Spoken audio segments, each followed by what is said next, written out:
Cars St. Louis. It's BK and Ferrario, live from the Car Shield studio on 101 ESPN.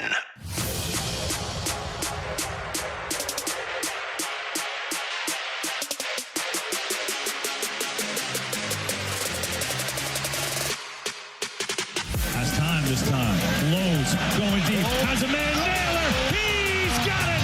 Touchdown, Minnesota. Darnold. Some pressure.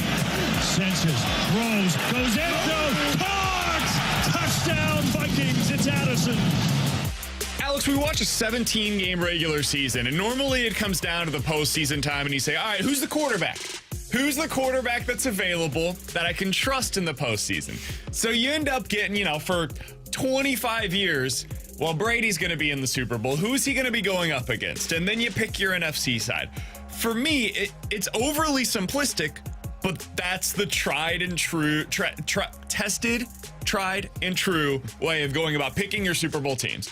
So going into this week, and I was like, you know what? My teams that I trust the Kansas City Chiefs in the AFC because of Patrick Mahomes and Andy Reid. Yeah. In the NFC, I trust Jordan Love and I trust Matt LaFleur, the coach-quarterback combinations. And I'll be damned if yesterday, the best coach and quarterback combination in a game that included my guy Jordan Love and my guy Matt LaFleur was Sam bleeping Darnold. Sam Darnold, baby. Who was just throwing darts across the field all game long. And it wasn't Justin Jefferson for the vast majority of the game. It wasn't Jordan Addison for the majority of the game. Wasn't even TJ, not Ushmanzada.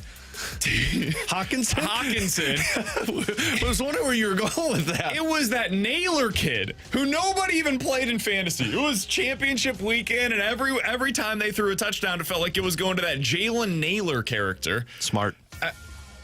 The Vikings were just the better team yesterday. And so we come onto the show today, Monday, coming off of a holiday weekend where we had 5 days off, and we're just greeting you now on a Monday. Welcome in, BK and Ferrario with Alex Ferrario and Bradford Bruns. I'm Brandon Kiley. By talking Vikings football. Just as you would expect. Alex, are you buying it? Are you believing in them as a legit Super Bowl contender? Because they have 2 losses on the season, and next week they might be able to lock in the number 1 seed in the NFC. And their quarterback is playing as well as anybody in the league right now. Threw for 375 yesterday. You believe in it? God, Sam Darnold has me all flustered. I don't want to believe this because of the name, Sam Darnold. I can't believe it. But I'm also witnessing the Vikings being the best team in the NFC right now. I mean, that offense is... You've got playmakers in every area, whether it is the tight end or your 2 wide receivers. Aaron Jones has been awesome this year for them. And then you've just got a really smart head coach in Kevin O'Connell. So I can't doubt the offense, even as much as I hate Sam Darnold. I shouldn't say hate. I don't hate Sam Darnold. I just hate the style of football he plays. Dude, the funny thing is he's playing as enjoyable of a style of football as anybody. This isn't like dink and dunk stuff. This isn't Bo Nix out there who's throwing it 2 yards every time that he throws the football. He's throwing big boy passes across the middle, deep in routes. Like, Darnold is ripping it right now. Yeah. He is playing the style of football that I love about Jordan Love. Yep. Jordan Love will rip it. He's going to let it fly, and there's going to be moments over the course of the game where you look at it, you're like, man, he's giving the other team a lot of chances to intercept it.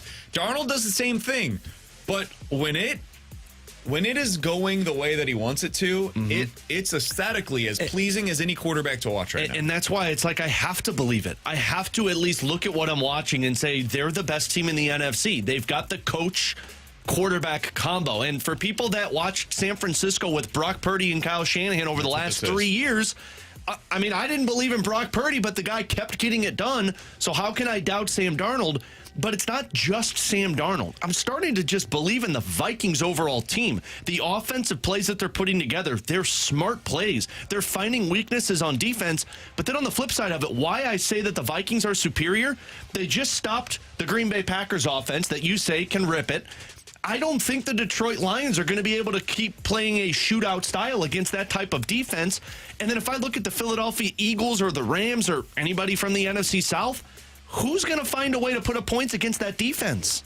So I like what the Vikings have done. I'm believing them. They are a much bigger threat in the NFC than I've given them credit for. Can they win the Super Bowl this year? Yeah, they can. I will still not be picking them. I will still, in fact, if they play against the Packers again in the postseason, despite the fact that they have now beaten them twice in the regular season, and both games looked almost the exact same. Vikings get out to this early big lead. Packers make it close late. Vikings hold on. That's what both games have looked like. They've been mirror images of one another. I will still be picking the Packers. Yep. And it's going to go back to, I trust Jordan Love. I trust that coaching staff. I trust them more than I trust the Vikings. It's wildly unfair what I'm doing here. Wildly unfair. The Vikings have been, I mean, you can make an argument, the second best team in the NFL. When you take their entirety of what they've done, they are 10th in the league in points per drive. They're a top 10 offense so far this year. That's with Sam Darnold. That matters. They are first in the league in points allowed per drive on the season. This defense made it really hard on Jordan Love yesterday. Flores is now incorporating a few wrinkles. They've been a predominantly zone defense this year. They played a bunch of man yesterday against the Packers and said, all right, you've got a bunch of decent receivers. I don't think you have any one go-to guy. Go beat our corners. And the Packers wide receivers could not do it yesterday. They made it incredibly difficult on them. Jordan Love got off to a slow start, finally got things going late. I think the Packers will have better answers in the postseason. I can't guarantee that. I could totally be dead ass wrong once we get to the playoffs. But, man, what yesterday did for me was open up the notion, because I would have just said a flat no. No chance the Vikings can win the Super Bowl prior to the last couple of weeks. They've opened up my eyes. I got to give credit where it's due. They now have wins against San Francisco prior to their implosion. That was when the 49ers were still a really good team earlier this season. They've beat Green Bay twice. They did beat Atlanta. They went on the road a couple of weeks ago and beat Seattle in a really difficult place to play. Only teams they've lost to this year are Detroit. When they played them earlier this year, got a chance to avenge that next week. And then the LA Rams on the road. This is a really good football team. I want to make sure that I give them their proper credit. But the question is no longer, are the Vikings good? Everybody agrees on that. The question is, can they reach or win the Super Bowl? They can. I will still not be picking them, though. I've conceded my argument on can they. Now it's a will they, and I'm not ready to concede that yet. If we're talking Super Bowl, I'm on the same page as you. I don't think this team can win the Super Bowl, because as great as Sam Darnold looks and as awesome as that team is overall, I look at the AFC side of things, and whomever is going to be there, whether it's the Bills, Chiefs, or the Ravens, because I think those are probably the three most likely outcomes into getting to the Super Bowl, I don't think the Vikings stack up against those teams. But when I look at the NFC itself, and I see the Vikings, and I see two elite playmakers on the offensive side, and Aaron Jones, and Sam Darnold, who's playing this way with Kevin O'Connell, and Brian Flores' defense, that is a recipe for disaster if you're anybody from the NFC South, or the Lions, or the Packers, or the Rams, or the Eagles. So would you feel different? Would we all look at the Vikings differently if they were in the AFC? Yes, because I don't think they would probably be in the same tier as the Baltimore Ravens to me. And I would have them even below them. I would have them fourth in the AFC. Because of the quarterback. But I would have it as a little closer than what most people would, because I don't trust Lamar Jackson in the playoffs. But I also don't trust Sam Darnold in the playoffs. If they were in the AFC, I'd be like, okay, well, I mean, they've got to go through Patrick Mahomes and the Chiefs. They've got to go through Buffalo, Josh Allen. They've got to go through Baltimore with Lamar. I don't think they're beating those teams. In the NFC, I just view the conference as being more wide open. And this has consistently been the case over the last 25 years. Basically, since it started with Brady and Manning, you put in Big Ben, Phillip Rivers, those guys in that conversation. It's been those four for the most part, and then it has merged into Mahomes, Lamar, Burrow, Allen. Those are the predominant quarterbacks that are every year in the AFC Championship game. In fact, over the last decade, here's the entire list, Alex, of AFC quarterbacks that have reached the championship game. Mahomes has done it 6 times. Lamar. Burrow's done it twice. Josh Allen. Ryan Tannehill did it that one time when they were the number 1 seed in the AFC, and then they lost to the Chiefs. Brady's been to the AFC Championship game over the last 10 years 6 times in the AFC. Did it again in the NFC. God, that guy was amazing. Peyton Manning, Big Ben, and then Bortles did it that one time. Oh, Blake So Bortles. there's basically 2 exceptions to the rule. Either you're a Hall of Fame quarterback that gets the AFC Championship game, or you're Ryan Tannehill in that one year where he is the number 1 seed. Or Blake Bortles in that one year where the Jaguars just had that unbelievable defense. So in the AFC, good luck if you're in the Sam Darnold category.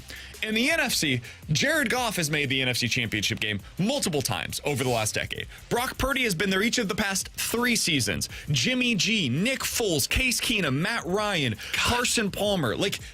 this stuff happens a lot in the NFC, man, because they don't have the same level of all-time great, gotta beat this dude. Like the superhero at the end of the video game, the big boss, they don't have that in the NFC, and they haven't for a while. So Darnold is definitely capable of doing it in that conference. It's tough, man. It's such a tough conversation to have. I do all this playoff fantasy football stuff where we're drafting right now to try to get in. The reason I bring that up, you've got to decide who do you think are going to be your representatives. Well, in the AFC, I've got basically 3 teams to choose from. It's going to be one of the Bills, the Chiefs, or the Ravens. You can pick your horse, but it's going to be one of those 3. I don't know who it's going to be in the NFC right now. My horse is the Packers. That's who I'm backing. But somebody on the text line said, BK, the Packers have not beat the Vikings, the Lions, or the Eagles this year. They've played all of them. They haven't beaten any of them. Yeah, but we all know BK backs the weird horses, though. The one that's got like a broken back leg, BK's like, that's my guy. and he's totally right. But that's my horse I'm backing because I trust the quarterback. I trust the coach. They have a decent defense, even though yesterday it wasn't great from start to finish. They had a bunch of injuries on that side of the ball. I think it's going to come together in the postseason. Whoever you're picking, I'm going to have a serious flaw in the NFC to be able to pick from. Either the Vikings, the quarterback, the Lions, defense. The Packers, they ain't beat anybody. The Eagles, the coaching, the coach. They got like 4.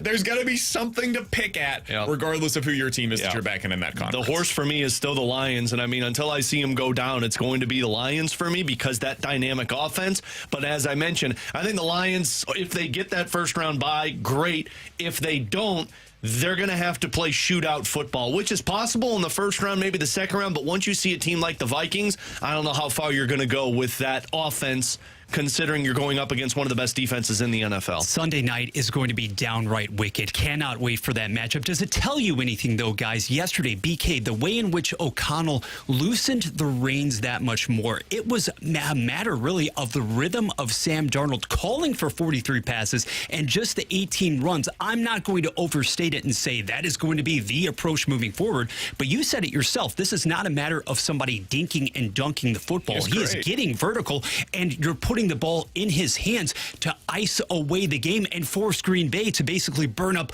all of its turnovers. To me, that's what made yesterday a little different performance-wise. No doubt. There were a million different things that you can look at and be like, you know what?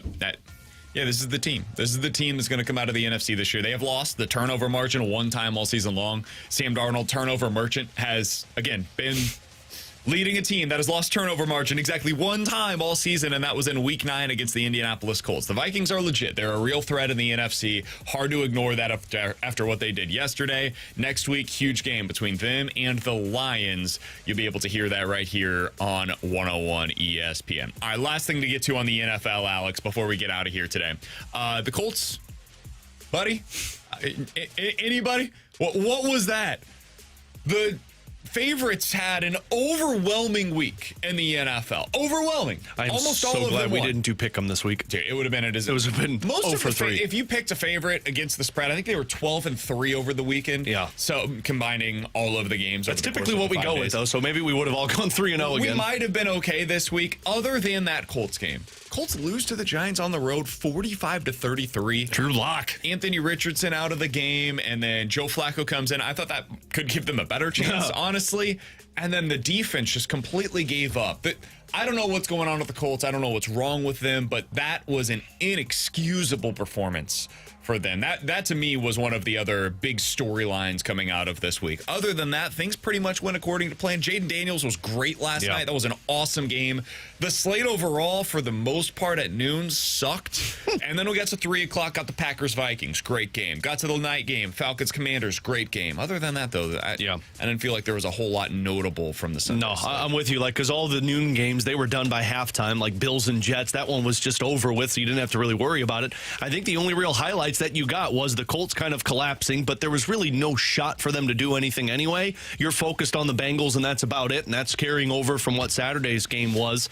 The sleeping Bengals team, man. Dude, I can't wait for them. They're going to win on Saturday. The Dolphins are going to lose, and then the Chiefs are going to give it up and say, here, Broncos, have it, buddy. Dude, if you're the Chiefs, you have to be so worried about that now. You don't, though, because you control it. I guess. If you lose to the Broncos, the Bengals are out.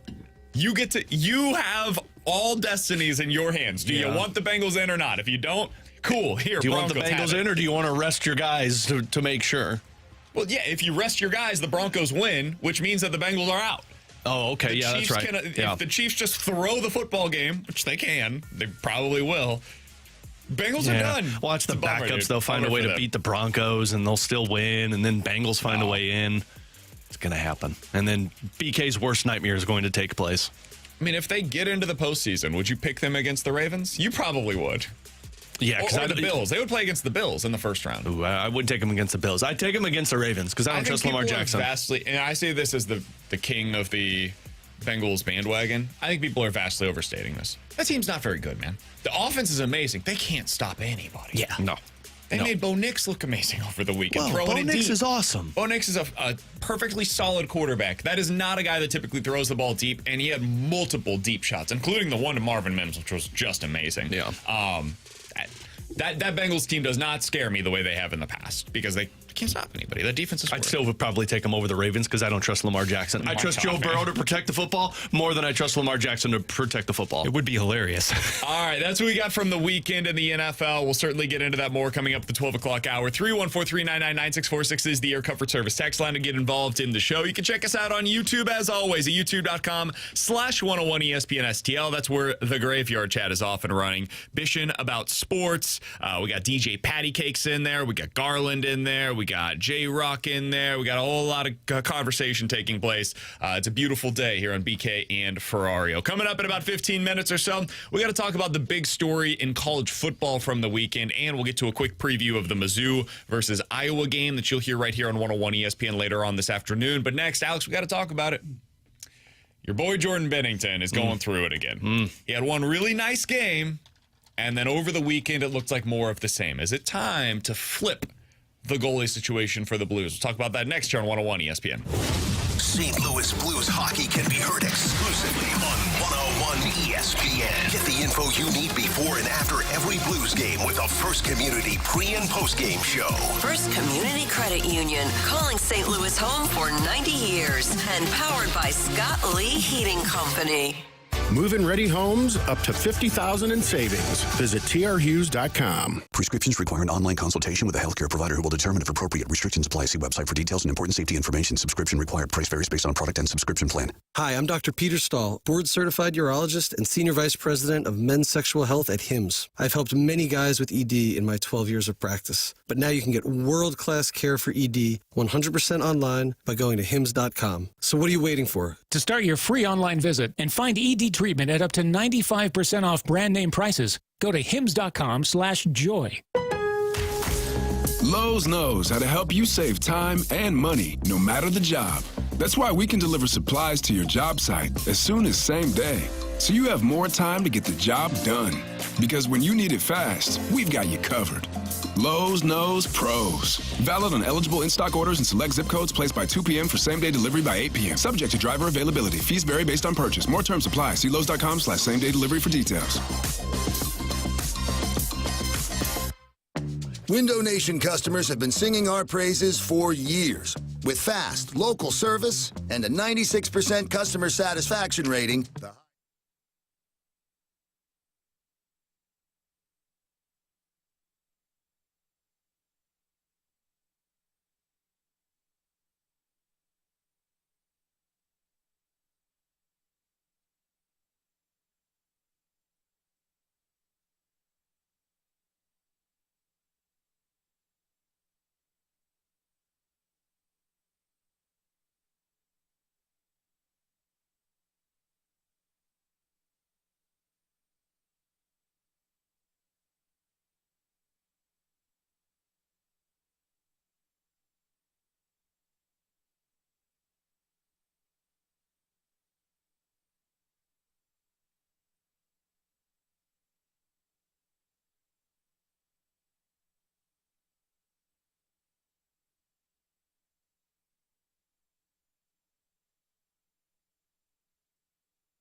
you the picture, the real big St. Louis sports picture.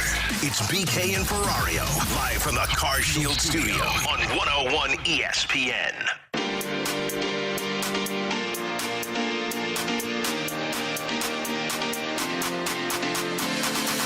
Buffalo shoots, they score! A slap pass to the back door sent over to Peyton Krebs, and an easy goal for the Buffalo Sabres. Zucker gets it in. Thompson shoots and scores. Power play goal. This game has quickly gone the way of the Sabres. Thompson to the goal line with it. Quinn into the slot. They score, and the Sabres have taken the lead. Special teams, a massive story tonight. Fowler trying to defend a 3-on-2. Buffalo shoots and scores. The Buffalo Sabres come into St. Louis, and they beat the Blues by a score of 4-2. As the Blues fall to 2 games under 500 on home ice. Alongside Alex Ferrario and Bradford Bruns, I'm Brandon Kiley. That's what it sounded like yesterday right here in your home of the Blues, 101 ESPN, as they fall against the Buffalo Sabres 4-2. Alex, they were in control of the vast majority of that game. They were the better team on the ice at 5-on-5. Unfortunately, as you heard there, special teams did them in, and frankly, bad goaltending did them in. It was another rough start for Jordan Binnington. He is now 1-5-1 in his last 7 starts for the Blues. He has an .877 save percentage over that stretch. It is not looking good for him right now. For context, other guys that have started similar number of games that are similarly bad in this stretch as Jordan Binnington. You say Saros, so you're in good company when it comes to goalies that are struggling right now. Sorokin has been pretty bad recently as well. Other than that, it's Samuel Ersson who's been bad. Those are kind of the bottom 4 goalies over the last few weeks in the NHL. Alex, I think the question needs to be asked, and the Blues have already answered this with their actions to a degree, that we're going a 3-1 split. 3 games for Binnington, 1 game for Hofer. That has been cut down to 2-1 recently. 2 games for Binnington, 1 game for Hofer. Lately, it has been more of a 50-50 split where each of them will get a game. We just go back and forth, back and forth. My guess is tomorrow you will see Jordan Binnington starting in net for ceremony, if nothing else. It's the Winter Classic. He's starting. Absolutely. A Winter Classic, that's your guy. You got to do it for this one specifically. But once we get beyond that, you've got a back-to-back Friday, Saturday, Ottawa, Columbus. That's an obvious split situation. So you probably go Hofer against Ottawa and then Binnington on the road against Columbus. Are we to a situation now where between those 2 games and the 4 Nations break, Blues do not have another back-to-back in there? Is it a 50-50 split? Do you go 2-1 Hofer to Binnington and just flip the switch for that?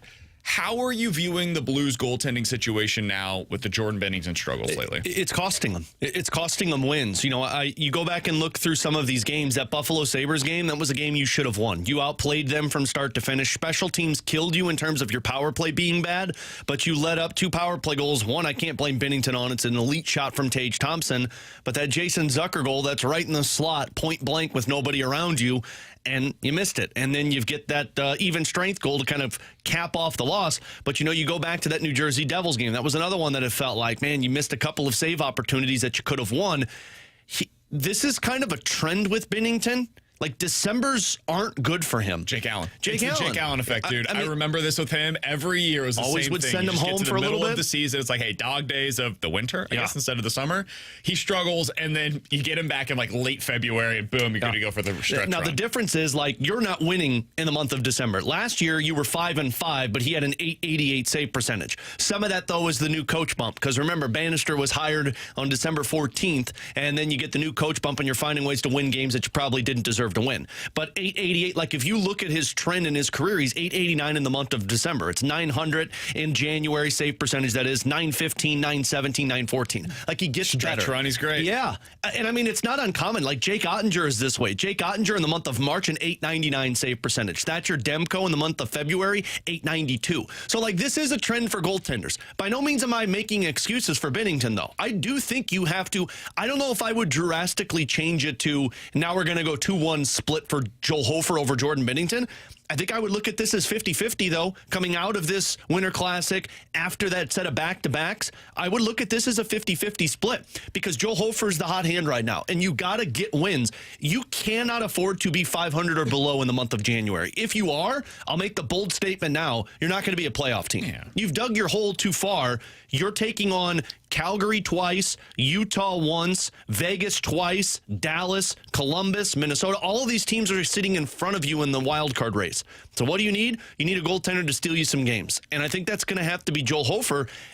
And make no mistake about this, though. Jordan Binnington is still the guy. Yes. And as soon as those legs get back to him, as soon as the confidence gets back, whatever is messing with him right now, Binnington's going to go right back in between the pipes. But you need somebody, and this is the whole point of a duo in goaltending. You need somebody to carry the load when your number one guy falls flat. And right now, Binnington's playing flat in December. Joel Hofer is not. You need to pick up points. So Hofer's probably the guy, at least 50-50. I would flip him 2-1. And it's because of what the Blues have shown at every turn this season. This is no shot against, just as you said, Alex. There's no shot against Jordan Binnington. Benner is, if this team makes the playoffs, he will start every game in the postseason, and he should. He is your guy. Mm-hmm. But right now, he's not giving you a chance to get to the postseason. And the other guy is. Joel Hofer has been fantastic lately. And at every turn this season, the Blues have operated as a team, as if they are a team that plans to and expects to play in the postseason. Mm-hmm. They fired their coach in the midst of a retool season because of what I just said. They plan to be a postseason team. They have made Brandon Saad a healthy scratch and then put him on the fourth line. Why? Because they view themselves as a postseason team. They made a trade during the season for a 30-plus-year-old defenseman, potentially on his last legs, but who's played some pretty damn good hockey for you so far because they view themselves as a playoff hockey team. All of these moves are moves that a team that views themselves as a contender would make. The Blues have been making them. Another move that a team that views itself as a contender would make is to make the switch, to flip it and go with Hofer as your number one guy for now. This doesn't have to be an extended run. Probably by the time that you get out of that Four Nations break, you go back to Binnington. Mm-hmm. Say, hey, you know, you had a rough go of it there at the end of December into early January. Hopefully he gets himself back by the end of this month. And if he does, honestly, by the end of the month, you could flip it back to Jordan Binnington. Right. But for right now, this team is going through it, man. And they have got to start racking up these points. You've got winnable games. You've got a ton of games at home, a place where they have struggled this year in a way that you can't if you're going to be a postseason team. You've got to take care of home ice. When you go up against Columbus and Chicago, teams that you play like 3 of your next 6 against, you got to get points in those games, dude. Utah, a team that you're directly competing against in this division. You got a bunch of divisional games like right at the end of this month. Yeah. Western Conference games, basically the rest of the month. You got to take care of these games, and you can't go out there with your worst goalie. And right now, unfortunately for the Blues, the worst goalie for them is Jordan Binnington. Tell me your thought on this. What if you split this the rest of at least January and you go Hofer at home and Binnington on the road? Joel Hofer at home this season, .926 save percentage. It's tough to do because you've got 4 straight home games coming up. And you can't have Benner. You're not going to play all 4 of those, but what if you look at this where you get 3 out of the 4 goes to Joel Hofer? Because I'm looking at those 2 Calgary games. Those are must-wins in my opinion. I'm playing Joel Hofer, both of them. And if I put a Binnington in between the pipes against the Columbus Blue Jackets, I'm only bringing this up because you look at the splits. Binnington's been better on the road this season. I don't know why. How much of that, though, is like a couple of games at home that have blown up on him? You know, it's such a small sample size, and in his career, he's been slightly better at home than look on at those road games, though. The Vegas Golden Knights early on in the season where he kept him in it nonstop. The Dallas Stars game where they got to overtime because of him. Even the Edmonton Oilers game where they were right there with Edmonton towards the end. I'm not saying it works. I'm just saying if you look at a schedule, because that's not a 50-50 split if you go that route. And I don't think they will because, like you mentioned, you've got 4 at home. But I'm looking at a couple of games that I view as must-win for this Blues team. The 2 versus Calgary, the 1 versus Utah, one of those 2 versus the Vegas Golden Knights, the win versus Dallas, and the win versus Vancouver. And no coincidence, out of all of those are on home ice. So it would surprise me if they did this because I think Jim Montgomery views it the same as I do, that Binnington is still the guy and he'll figure it out. But, man, you're in must-win territory right now. And I think if I'm looking at it, Joel Hofer's been good at home. I've got a majority of home games, and I need to win games at home. Monty said that yesterday in postgame. That's where I'd be viewing this month of January and how these goaltenders are going to be utilized. So we just talked about what we think they should do. That is a different conversation potentially than what they will do. Right. What do you think they will do, Alex? Because my guess is just 50-50. My guess is they'll do this thing basically back and forth, popcorn it back until they see Benner get on an extended run of playing good hockey, and then once they see that happen, they'll go back to the 2-1. I don't think you're going to see any more of the 3-1 split. No, I think they prefer it the 2-1. I do as well, honestly. I think it's better for Jordan Binnington. I think he does wear down at times. So 2-1 is fine to me, but I think for the foreseeable future, it's probably a 50-50 split. How do you think they will do this? Because we talked a lot about what they should do. I actually think they might lean towards the 2-1. I don't know how you go 50-50 split when you have to pick up wins right now. I think over these next 3 games, you're going to see 2 of Binnington, 1 of Joel Hofer. But by that Minnesota Wild game, depending on how Binnington looks in those 2 of 3, they might look at Joel Hofer and say, we're going to give you a little bit of a run here. I don't think it's going to be long. Give yourself a week, basically, to make the decision we're talking about today. Yeah, you might go Hofer on Minnesota game. You might go Hofer if he plays well against the Anaheim Ducks, Binnington against the Columbus Blue Jackets, and then barring how Binnington looks against Columbus, then you go, all right, we got 2 versus Calgary, and Hofer's the hot hand. Or split it. Yeah, or you split it. But you're going to reward the guy that I believe picks up wins. But Montgomery is very clear about this. He said this on Saturday when I was out at the skate. He doesn't make the decisions on this. This is all David Alexander. David Alexander presents him the schedule of who he believes is ready to go for this game and who they scout out. And if Monty has a sway one way, he can alter it. But if David Alexander's making the decision, I could see him giving a couple of games to Binnington. But in the sense of desperation to pick up points, I could see Joel Hofer getting a bulk of the games over the next 5 to 6. He's Alex Ferrario. That's Bradford Bruns, and I'm Brandon Kiley. Tomorrow, you will hear the Blues versus the Blackhawks for the Winter Classic right here in your home of the Blues, 101 ESPN. Alex is going to be driving up to Chicago after the show today, so he's going to be coming to you live on BK and Ferrario tomorrow from Wrigley Field, the spot where the Winter Classic action will be taking place. You'll be able to hear all of that. Our coverage will begin on BK and Ferrario at 11 o'clock. Puck drop for that one at 4. It's all right here on your home of the Blues, 101 ESPN tomorrow for the Winter Classic, Blues versus the Blackhawks. Coming up next, the bowl season is never without controversy, and that happened once again over the weekend. I was a little surprised this one had as much legs as it did, though. Alex, we'll talk about it next year on 101 ESPN. ESPN is everywhere. Wherever you go, we go. The 101 ESPN app in your App Store or Google Play.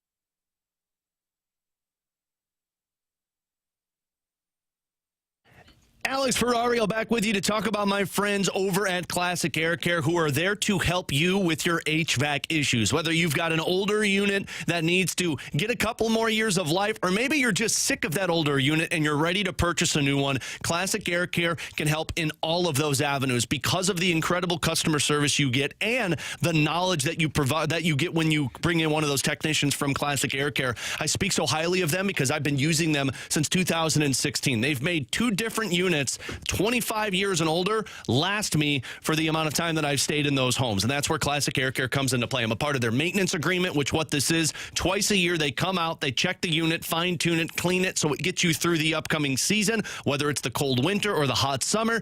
And when you're on that maintenance agreement, you get priority if issues arise. You call them, they get you on the schedule, first come, first serve, come out, fix the issue for you. You get incredible customer service. So give them a call today or let them know that Alex Ferrario sent you when you book online. That's Classic Air Care and ClassicAirCare.com.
How can you spark great learning experiences in your classrooms today?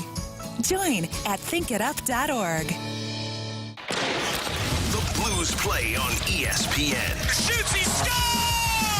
Tomorrow, it's the NHL Winter Classic. Blues and Blackhawks. Pre-game at 3. Puck drop at 4. The wait is over! The quest for the Stanley Cup happens here on your home of the Blues. 101 ESPN. 101 ESPN Sports Center. Blues bow down to Sabres. I'm Bradford Bruns with the Sports Center update driven by Johnny Londoff Chevrolet and Johnny Londoff Autoplex. Yesterday at Enterprise, visiting Buffalo went wild on special teams. Power play goals from Tage Thompson as well as Jason Zucker lifting Lindy Ruff's group past St. Louis 4-2. STL now hits Wrigley Field. Tomorrow's Winter Classic against Chicago gets underway in the 4 p.m. hour. College football this afternoon, Mizzou meets Iowa. Music City Bowl style. Eli Drinkwitz eyeing that 10-win mark again. Tiger opt-outs, though, include Luther Burden III, Armand Bembu, and Chuck Hicks. Kirk Ferentz, meanwhile, will not have star tailback Caleb Johnson. This Sports Center update was driven by Johnny Londoff Chevrolet and Johnny Londoff Autoplex. See them at londoff.com. Chevy, together we drive. Are you kidding me? We're right back to more of it. It's BK and Ferrario, live from the Car Shield studio on 101 ESPN. Seventh play of this drive. Off balance, lob into the end zone to Jacoby George for a 4-yard strike. And Cam Ward has now passed Case Keenum for the all-time passing touchdown record, no matter the level of college football, 156. That's what it sounded like on ESPN in the Pop-Tart Bowl, a game that I'm sure had millions of viewers. Yes. Everybody was locked in. Woo! As Iowa State takes down Miami in the bowl game. By the way, bowl game you'll be able to hear right here on 101 ESPN this afternoon is the Music City Bowl. Kickoff at 1:30. We'll be getting off of the air at 1 o'clock, an hour early today for pregame for Iowa versus Mizzou. That bowl game, again, going to be heard right here on 101 ESPN starting at 1:30. There was a lot of controversy surrounding this, Alex, and I was a little surprised by it, honestly, because I thought we had overcome our own illness of caring about the opt-outs and bowl season for games other than the college football playoff, but clearly that is not the case. The big story in this one was Cam Ward, the quarterback for Miami, who's a likely top 5 pick in next year's NFL draft. It wasn't that he played the game. That wasn't the story here. He wanted to get the record for career touchdown passes, which he now has. He got it in the first half against Iowa State. He was able to maintain that. No, it was that he opted out at halftime. That was the story in this one, and people were furious. Now, I don't know if this would have been a story if Miami found a way to pull this one out. Unfortunately, their defense gave up more than 40 points. Story of their season, including the game against Syracuse where they couldn't stop anybody, but I digress. People wanted that team in the college football playoffs. Iowa State wins 42-41, and the story is Cam Ward quit on his team. He quit on his team. He got to halftime, pulled a Vontae Davis. Rest in peace, Vontae. He quit on his team, decided I'm done playing football for Miami. That's going to be it for me, boys and girls. And I thought that would just be it. We could just have no conversations about it. We could just say, all right, thanks, Cam Ward. Appreciate you giving us a half of football, which is fun to watch. Thanks for doing that. We'll see you in April for the NFL draft. Instead, especially on social media where people are generally miserable, Albert Breer and others, I got a lot of replies when I posted about this, tweeted the following. If I were advising Cam Ward, I'd tell him to address the media tonight. If he doesn't answer for opting out of the bowl game at halftime, it will become a bigger story. If he talks, he could turn it into a footnote. Alex, did you care about this? Like, was this a big deal for you? I mean, they had 2 wide receivers that opted out of the game, not at halftime, so they didn't quit on their team, clearly, the way that Cam Ward apparently did. Jacoby George did.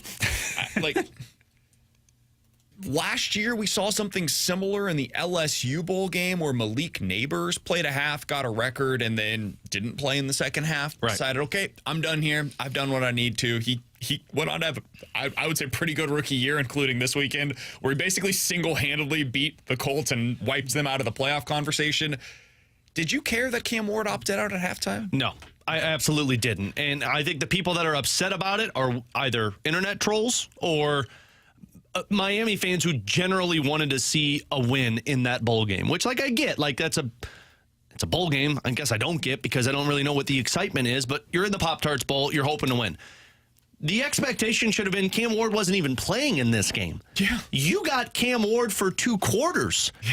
Like, pretty good, man. You got in a totally meaningless bowl game. You got to watch him for 2 quarters in a game that you should have been planning on not even seeing him until the NFL draft. But he came back for personal reasons, which I can't blame him. If I'm trying to set a record in college football going into the draft where I'm trying to make my stock rise, you know how you make that rise? You have a record behind your name. So you come back, you set the record, you put your team in a position to win. Is it your fault that they lay an egg just in the second half in terms of how defensively they're playing? I'm not going to be upset with this kid who came back for personal reasons when he didn't even have to play for your team. Somebody in the YouTube chat, John Score, said Ward just proved that he only cares about himself. If he would have gotten the record, if he wouldn't have gotten the record in the first half, he would have played in the second half, which proves he didn't give a damn about winning that football game. Yeah. I think that's probably true. I don't think Cam Ward cared a whole lot about whether or not Miami won or lost the game. But is that a surprise to anybody? It shouldn't be. No. It shouldn't be. And so here's what frustrates me about this. What's going to probably come out of this is guys are just going to sit out the full game. Like, we got a half of watching Cam Ward play football. For me, Alex, and you mentioned this, that's more than I was expecting. And you got to see him set the record. Which is pretty cool. Yeah. And I know people have poo-pooed this a bit. Like, maybe nobody outside of Cam Ward's family cares that he's the all-time FBS career leader in touchdown passes. I'm not sure how many people knew the answer to that trivia question prior to Cam Ward breaking that record this week. And the answer's Case Keenum, by the way. He was previously the career record holder for most touchdown passes in a career. It is now Cam Ward. If I'm Cam Ward, I care about that. I did something better at the college level than anybody has ever done it. Nobody has ever thrown more touchdown passes in their collegiate career than me. Is that selfish? I guess you could call it that. I would say it's something to have a little bit of pride about. And when you know going into your final game, hey, if I get 3 more of these bad boys, 3 more. By the way, 2 of my starting receivers are opting out of this game against Iowa State, a team that has a pretty decent defense and for basically up until the final week of the regular season, had a chance to go to the college football playoff themselves, kind of similar to us. So I'm going to do this without my 2 starting receivers, and I'm going to play in the Bleepin' Pop-Tart Bowl, which I'm guessing a lot of you have... Tone. I'm guessing a lot of people that are criticizing Cam Ward for opting out of the game aren't familiar with where the Pop-Tart Bowl is played. Like, if I just ask a question, hey, can you name the location that the Pop-Tart Bowl is played? Where were Pop-Tarts invented? I bet you Albert Breer, who tweeted about this over the weekend, saying this is going to be a big deal for him in the NFL draft process. I bet you he doesn't know. I'm just going to go out on a limb here, where that game is played. Because it doesn't matter. It doesn't. Cam Ward breaking the record was a cool moment. That got the exposure that they wanted for this bowl game. Cam Ward going in the top 5 for the NFL draft. Guess who that's really good for? Miami. Yep. Because they can now go to other quarterback prospects or go to the portal next year and say, hey, look, we were able to get Cam Ward from a guy that went to Incarnate Word and then Washington State to a top 5 pick in the draft because of what he did here. So I just think this is all very laughable. Also, and I'm actually surprised that we've still arrived at this place where people are upset by anybody opting out or opting in or doing whatever they want with these bowl games. Nobody cares about them. The ironic part about it too, BK, is like people are saying he quit on his... Wasn't he on the sidelines? Like the rest of that, they act like he got into an Uber and just decided to go home after the first half with his record. He sat there the whole time. That's the point. With a minute left, the optics, seeing him on the sideline, not being willing to reinsert himself into the game one more time for one more drive. That's why all of the pearl clutching is happening here. Sure, and it was bad optics. Like, it didn't look great. I can admit that. But the surprise for Miami was not that he opted out at halftime. The surprise was that he played for the first half. That should have been the way that they approached this. And I don't think anybody within the Miami football program or even Miami fans are upset about this. I think the only people that are upset about this are people on the outside looking in that are like, oh, you took away what I used to love, which is these college football bowl games. Guys, the bowls just don't matter to these players as much as they once did. Like, Luther Burden is not and should not play in the bowl game for Mizzou. If you're projected first-round pick. You should not be playing in your games. Now, I think it's smart that Theo Weiss is playing in this football game. Gives him one more opportunity to put good tape on film Johnny Walker for the NFL draft. Johnny Walker, like these guys that are like probably day 3 picks, you should be playing in these games, in my opinion, because you also just never know. Is this the last time that I'm going to play a meaningful football snap? It could be. And if you're one of those guys, you don't want to give that up. Like I remember Tyler Beatty opted out of Mizzou's bowl game a few years ago and basically never played meaningful football again. That sucks, man. That really sucks. And he was a really good player for Mizzou, and he had one more chance to be able to suit up for him. So I think we went a little overboard with some of the opt-outs previously, and I like that we're having fewer of those. I know Shedeur Sanders and Travis Hunter got their ass kicked over the weekend. Ugh. It was cool to see them on the field one last time in a Colorado uniform. I thought it was really great that they did that. But in general, this was just a story that I was surprised it had the kind of legs that it did as a controversy. All right, last thing here. Mizzou plays later on this afternoon, Alex, in a game that I know everybody's really looking forward to. Goes to show you, nobody cares about bowl games. 40.5 points is where the over-under is for this one. I would probably take the under. I don't know how either of these teams are going to score a whole lot. Do you have any takes on this game, Alex? No. Any kind of a projection for Mizzou versus Iowa in the Music City Bowl this afternoon? Projection, take the under and the heavy under. Did you like the Seahawks-Bears game over the this past week?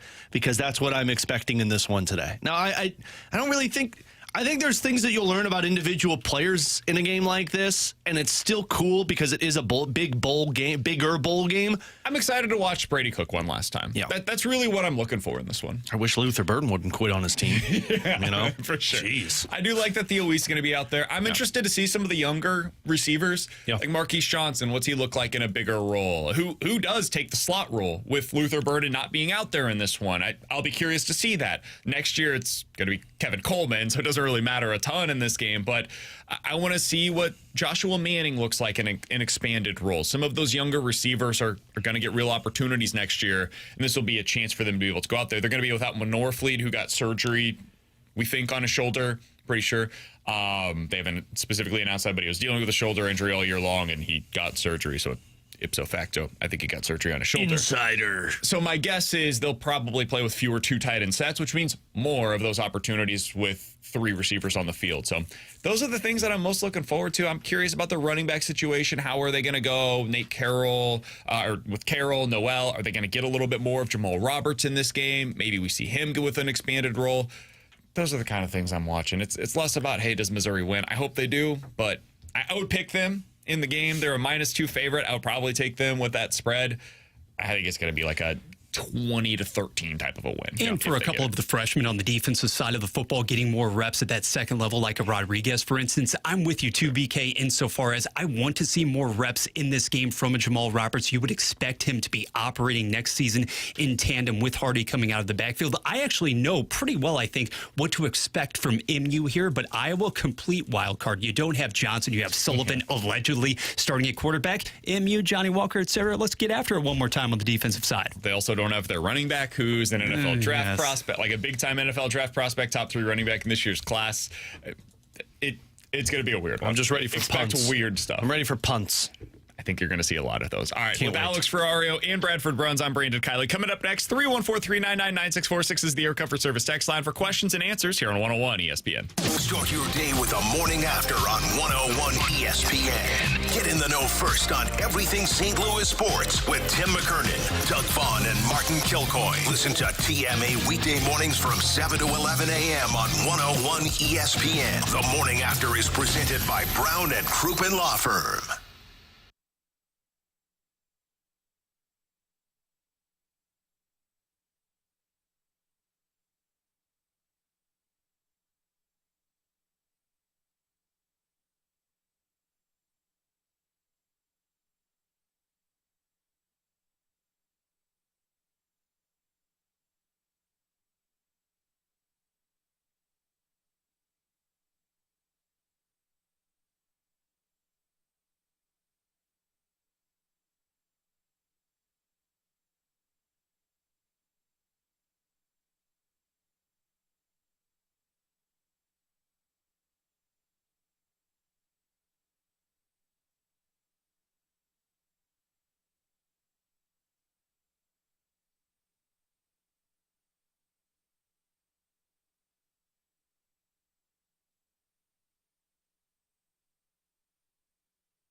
101 ESPN is your home for Blues hockey. Check out either the 101 mobile app or 101ESPN.com for your chance to win a signed puck autographed by Blues defenseman Justin Falk. Falk shoots it. He scores! Get entered to win that Justin Falk signed puck right now, either at 101ESPN.com or on your 101 mobile app, powered by the Schaefer Door Company. This is exactly where you want to be, listening to us. It's BK and Ferrario, live from the Car Shield studio on 101 ESPN. You've got questions, we may have the answers. Maybe. It's BK and Ferrario's questions and answers on 101 ESPN.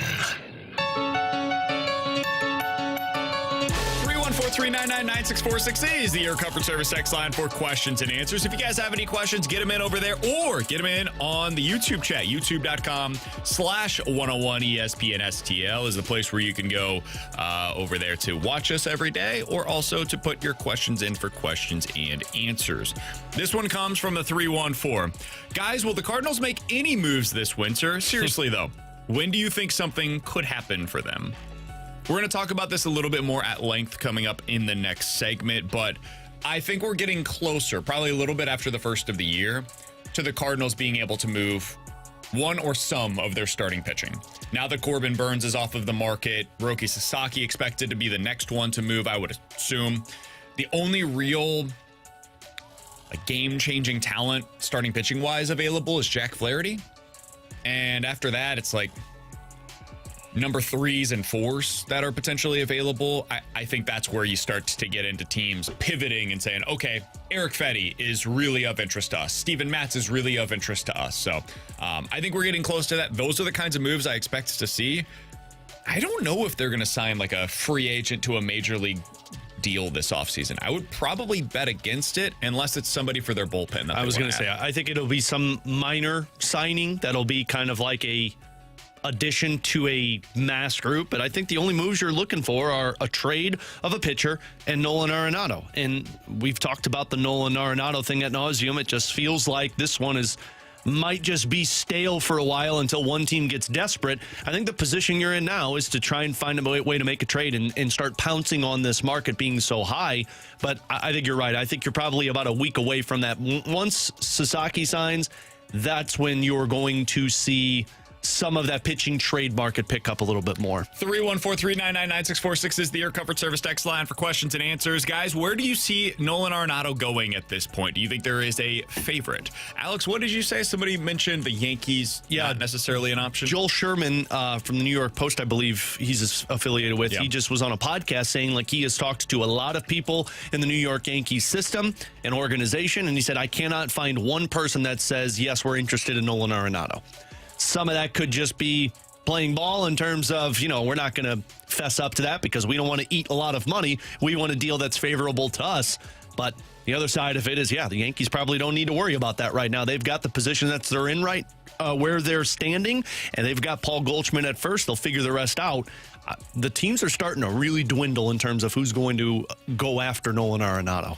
314-399-9646 is the Air Comfort Service text line. I will still say the Angels are the team that I think is kind of lurking. You think so? That would be my guess. It's the location that he wants. I know that he declined an opportunity to go to Houston for a non-contender. There's always something different about going home for a non-contender compared to going to Houston, a place that he doesn't really have any history with. So that would be the other spot that I would say is worthy of keeping in mind. All right, from the 314, guys, which team that has won 11 or fewer games this season is most likely to end up in the Super Bowl? So, Alex, the teams that are taken out of consideration here: Minnesota, Philly, and Detroit in the NFC. Those teams not in consideration. Kansas City, Buffalo off the table in the AFC. Everybody else is available to you, but those teams are off the table. So the betting favorites effectively off the table. So Minnesota, Detroit, and Philly, you said were off the table? Yeah, 11 or fewer wins on the regular season, most likely to get to the Super Bowl. Golly, I know you're going to go Packers. And I don't like the slate beyond that because I'm not so certain with the Packers. I guess if I were to have to back a team, it would be the Rams. I don't like it. Wow. But they got a quarterback who's been there. They got a coach who's gotten it done. And they do have a dynamic offense and a defense, by the way, that's been playing significantly better. Well, think about how that unit set the tone on Saturday night as well. And I was here with you guys last week and talked about I am more confident in the Rams from an offensive standpoint. I do think that Stafford has another level to which he can elevate his game in the postseason. But there are some serious concerns for me down the stretch second half, the way in which Kupp has not performed. He hasn't exactly been that complimentary option to Nakua. So I think you need a little more explosiveness, a little more juice in that passing game if you're going to make a true run at it, though. Yeah, I would still go with Green Bay. You guys know that. But if I was going with somebody different, I am going to take the Ravens. I know that sounds strange for me because I am a little bit of a Baltimore hater. But Lamar's been playing some really good football, man. I'll give credit where it's due. He's been playing some really good football, and they've figured out the defensive side of things. That was my biggest concern with them earlier in the season is just they can't stop the forward pass, which feels important in 2024. Or 2025 when the playoffs are going to be played. They figured that out. Kyle Hamilton's a legit blue chip player on the defensive side of the ball. Marlon Humphrey's having a fantastic season for them as well. They're a really good defense. They have an excellent coach, and eventually Lamar's going to get his. I don't think it's this year, but if I'm picking somebody from the AFC 11 or fewer wins, they would be the team for me that I would still be choosing. So I will go with the Baltimore Ravens. I do want to ask you guys one other question. I put this up as a poll on Twitter today. Which of these teams would you view as the biggest threat to the Chiefs in the playoffs? I'm going to give you three options. You tell me which one you would choose as the biggest threat to beat the Chiefs head-to-head in a postseason game. Probably in that divisional round because all of them are likely to be a 6 or a 7 seed. The Broncos, the Chargers, or the Bengals? Broncos, Chargers, Bengals. Which one most likely to beat the Chiefs head-to-head in a playoff game? I would go Broncos. I think that defense on top of how Bo Nix has played, I think they could find a way to put some pressure on Patrick Mahomes to make them a little wary on the offensive side. Now, I don't know if Bo Nix can get it done on the offensive side, which I think Justin Herbert might, but I'll go Broncos. I would go Chargers. Yeah, this one to me, it isn't even especially close because I'm looking at the quarterback constitution there. I don't trust Nix in the postseason. What would be his first round of the playoffs to push the ball down the field versus Kansas City? Whereas with LA, Justin Herbert, he has been more conservative by nature. That's what Jim Harbaugh has prescribed this season. But if you're telling me, can he get unlocked in the playoffs? He has by far the most talent at that position between those two squads. And Cincinnati, you said it earlier in the program, BK, the defense just isn't there yet. Give it another year or so. But right now, both sides of the football, I really like the Chargers. I don't think any of them would do it, but this is one of the reasons why I think the people are overstating the whole, like, oh, what if the Bengals get into the postseason?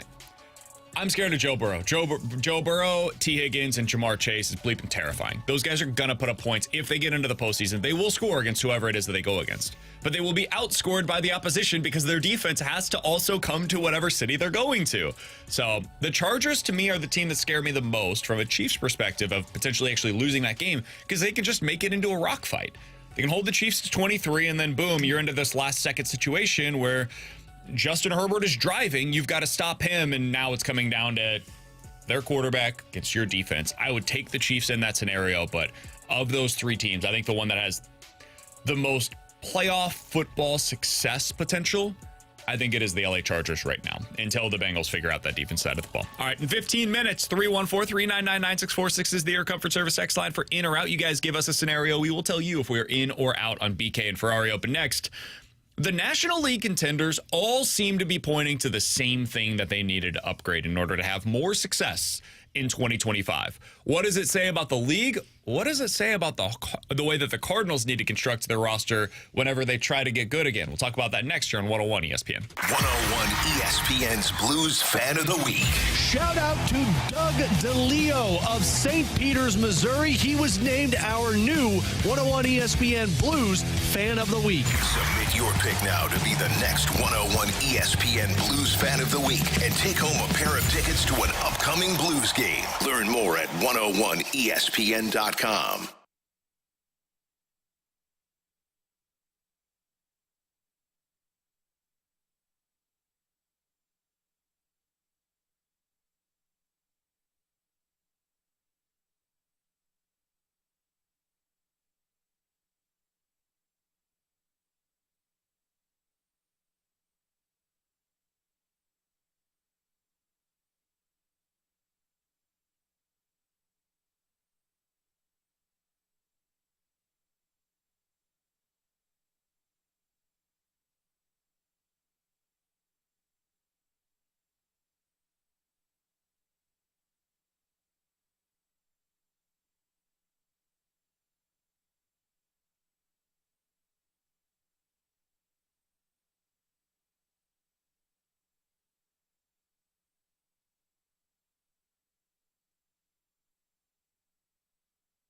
WXOS HD1 East St. Louis, 101 ESPN is driven by Brown and Crouppen Law Firm.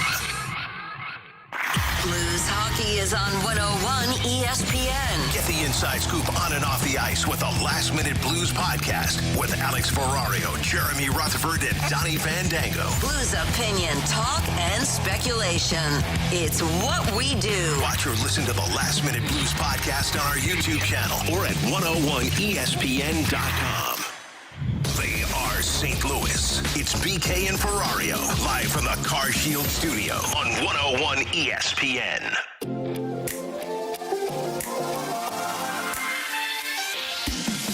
Let's hope, for Corbin Burns' sake, that he's healthy the whole time. He goes off in 2 years, and if you're the Diamondbacks, you're probably like, all right, maybe there's our window. Our window is the 2 years, next 2 years. We want it to be longer, but next 2 years. And if he goes off, he opts out, gets more money elsewhere. It's a big deal, huh? Corbin Burns, 6 years, $210 million. That is what he signed for with the Arizona Diamondbacks, which was a bit of a surprise over the week. And it sounds like he wanted to be close to home, lives in Phoenix. He's able to have his spring training in Arizona and then play all of his games in Arizona. With Alex Ferrario and Bradford Bruns, I'm Brandon Kiley. That audio courtesy of MLB Network Radio over the weekend, reacting to the news that Corbin Burns is going to be in the National League next year. He will be playing with the Arizona Diamondbacks. And Alex, there have been 7 of the top 12 players in free agency that have signed so far this offseason, according to The Athletic. 7 of the top 12 free agents have signed. 6 of those 7 have signed with a National League team. So far this offseason, those players are Juan Soto with the New York Mets, Corbin Burns with the Diamondbacks, Blake Snell goes to the LA Dodgers. Willie Adames with the San Francisco Giants. Teoscar Hernandez re-signs with the Dodgers over the weekend as well. And then Sean Manaea was their 12th ranked free agent this offseason. He is sticking with the New York Mets. Alex, it feels to me, when you look at some of these contenders that have had big-time free agent offseason spins, Arizona with Corbin Burns, the Dodgers, Snell, Manaea with the Mets, Philadelphia, not in free agency, but via trade goes out and gets Luzardo. That's their big offseason move. Even the Yankees over in the American League with Max Fried and making that big addition. It seems pretty clear teams are valuing starting pitching once again. They're going out there and getting not just a pitcher, the pitcher, the guy that can change the look of the front end of their rotation. For you, Alex, when you think about what the next version of the Cardinals looks like, that is a contender. Don't know when that would be. Maybe it's a year from now. Maybe it's 5 years from now. If this is the way that the rest of the National League is going to be building, and they're doing it with potentially a little bit more payroll capital behind them than what the Cardinals are going to be willing to spend, even if you think they should be able to. What does that mean for the way that the Cardinals can construct their roster the next time that they're a contender, or should be looking to construct their roster? I think it means they're going to have to implement and be very successful at what they're trying to accomplish in terms of you're going to have to draft and develop a couple of stars and a superstar, which seems wild to say, but that's where Major League Baseball, specifically the National League, is going to be. You've got the Mets that are always going to be big spenders, the Phillies who are always going to be big spenders, and the Dodgers who are always going to be big spenders. And now you're going to enter in the conversation the Padres, the Diamondbacks, the Braves are always hanging around there. I just listed off about 6 teams that are going to have payroll significantly higher than yours. And it sounds odd to say because I'm the one that gets really frustrated by the statement, but it really might be a mindset in the National League moving forward of just win or just get into the playoffs and anything can happen, which sucks to say, but you're not going to be able to compete with payroll teams like this. So, yeah, you're probably going to have to spend and get uncomfortable for one big contract in an area that you're weaker in terms of developing. But, man, you're going to have to develop a couple of really good starting pitchers, probably have to find that ace in your system or at least a legit number 2.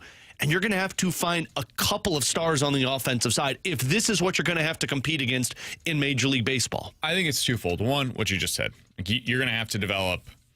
Sonny Gray is the type of pitcher that you can still acquire in free agency. Totally. You can go out there and get that guy that is a little bit older, fewer years. The Cardinals are clearly willing to spend the money. They just don't like giving the years, which means that you're going to be in that 35-plus-year-old starting pitching market. Like whatever the next version is of the Nathan Eovaldi contract, you can do that. Right. You can do the next version of the Sonny Gray contracts. Those are the kinds of things that you're going to be willing to do. You also have to then develop your number 2 starter.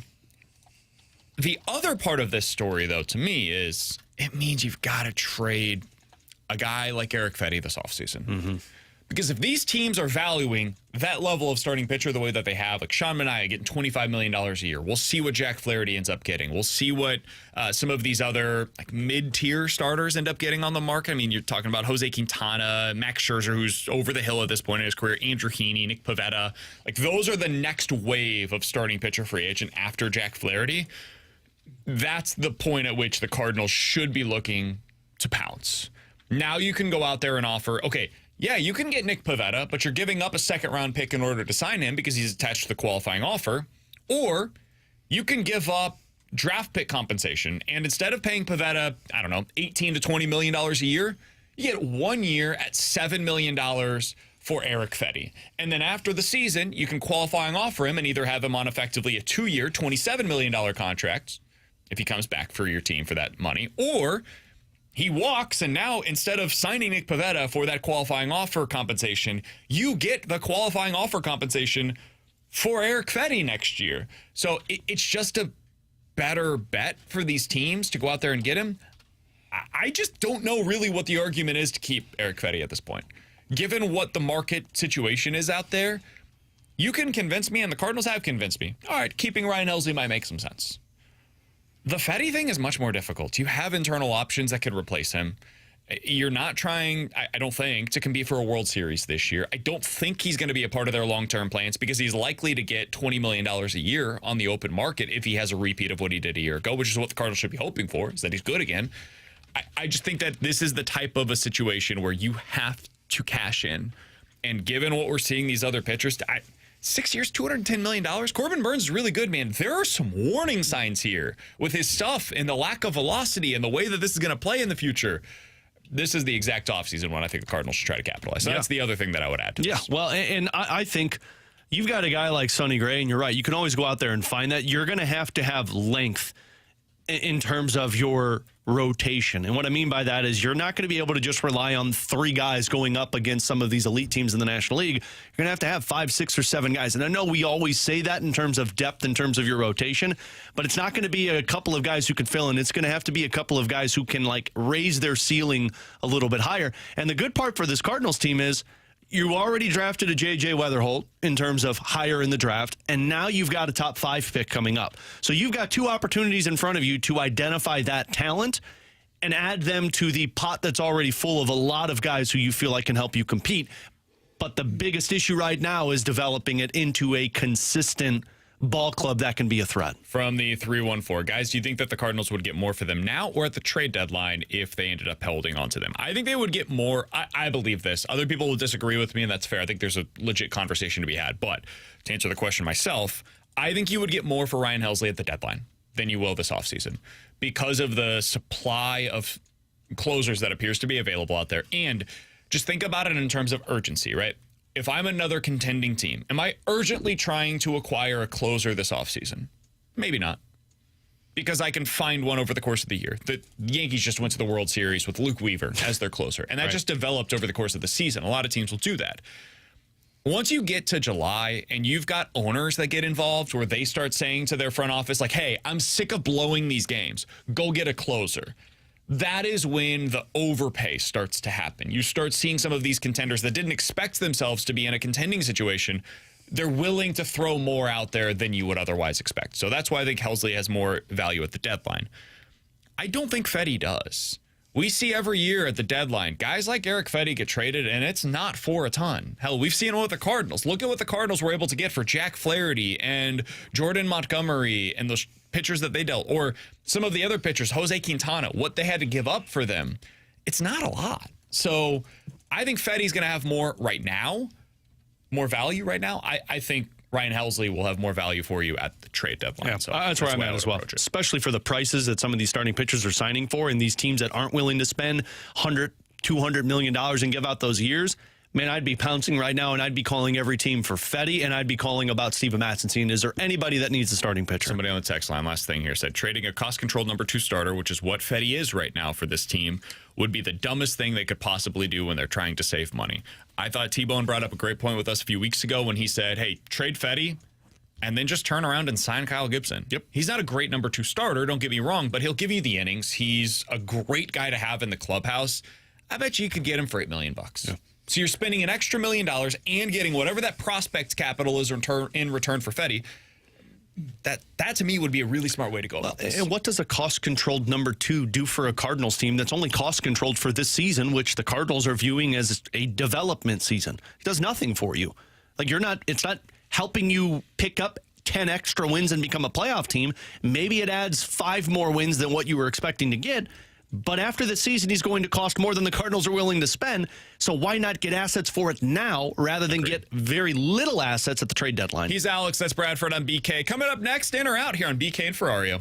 It's time for another moment in Blues history.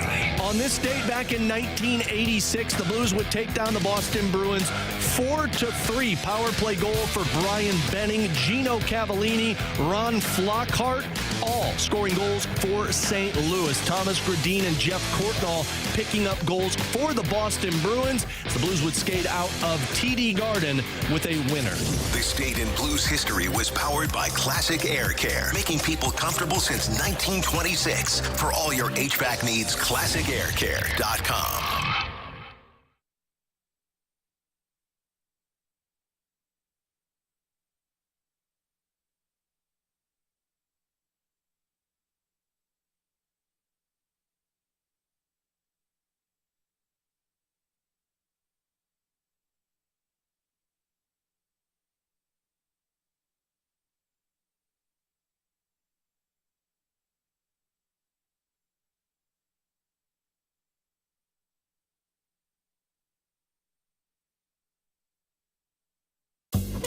Hey you, it's Dr. Pryor.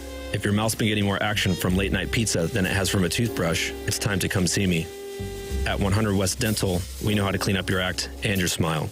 Whether it's overdue cleanings, a chipped tooth from a wild weekend, or just getting that fresh, I'm definitely not hungover grin, we got you covered.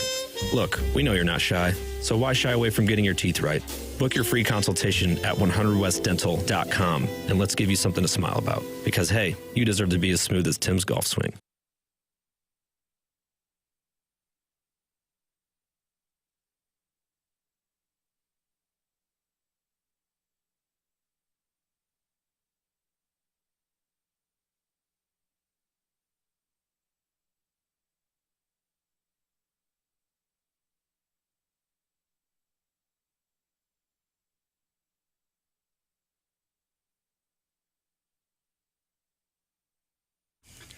All right, Alex, Mizzou versus Iowa coming up later on this afternoon. Music City Bowl will be heard right here on 101 ESPN. You know we're going to want some action on this game, which means it's time to download the Circa Sports app in the state of Illinois. If you haven't done so yet, you're not winning as much money as you can, because if you put a bet down on Mizzou minus the points and the over in this game, you did that over on the FanDuel Sportsbook, and you put down a $10 wager, you're winning $24. If you place the exact same bet, Alex, Mizzou minus the points, the over on the point total for the game, you're winning an extra couple bucks on a $10 wager. You bet more than that. You bet $100, you win an extra $20 over there. The money starts to work up over time, and that's why we bet exclusively with the Circa Sports app in the state of Illinois. They recommend check out other odds. You're going to find the best ones with Circa. I love that because they showcase their confidence with their app, with their lines, those tight money line splits, them keeping as little money as possible on those big bets. Circa Sports is the place to be for all of your sports betting needs, for college football playoffs, NFL, bowl games, hockey, whatever it is. Download the app today. If you or someone you know may have a problem with gambling, call 1-800-GAMBLER or text ILGAMB to 833-234.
TMA? Then nominate yourself to be the Morning After Listener of the Month. Sign up now at 101ESPN.com or TMASTL.com.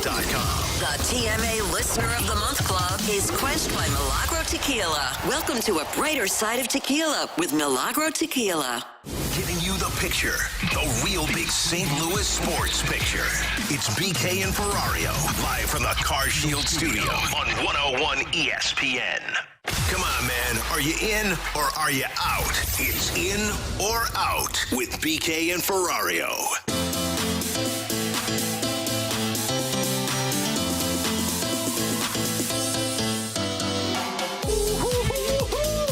314-399-9646 is the Air Comfort Service text line for in or out. You give us a scenario. We will tell you if we are in or out here on BK and Ferrario. Let's start out with this one. Alex, the big story over the weekend. We opened with this. It is going to be a conversation all offseason as well. The Minnesota Vikings winning against the Packers. They have set themselves up into a situation. Win next week against the Lions. They are the number 1 seed in the NFC. So my question to the two of you, in or out? The Vikings have to re-sign Sam Darnold this offseason and have him not only as their starter for this year, but the entrenched starter for years to come. In or out, Vikings should re-sign Sam Darnold this offseason, Alex. Man, I say out. I think Sam Darnold is really good, but I think Sam Darnold is a product of his environment. And I think when you've got Kevin O'Connell, and you obviously believe J.J. McCarthy is a awesome quarterback, because otherwise you wouldn't have drafted him where you did. So if that's the case, you've got the right head coach, you've got dynamic offensive weapons. I don't know if I would throw bank at that position when I've got a guy in rookie contract status right now. I'm going to say out. I think you develop the team around J.J. McCarthy and don't throw money at Sam Darnold. By all accounts, pre-injury, J.J. McCarthy was going to be the guy in 2024. And given Kevin O'Connell's reputation, given what he can do to demonstrate the ability to consistently develop quarterbacks there, I have to be out on this one. And this is not any sort of a referendum on Darnold this year. He's been sensational. We know about the completion rate, the 35 touchdowns. He has, at the very least, set himself up extremely nicely to go out on the market, because he has done something now, guys, that nobody has ever done in the history of the sport, and that is actually win 14 games in his first full season with a new team. It's going to work out well for him, wherever that may be, but I don't think he's a long-term guy. It's tough, man. It's really hard because I see everybody talking about it. It's going to be $40+ million to franchise tag him.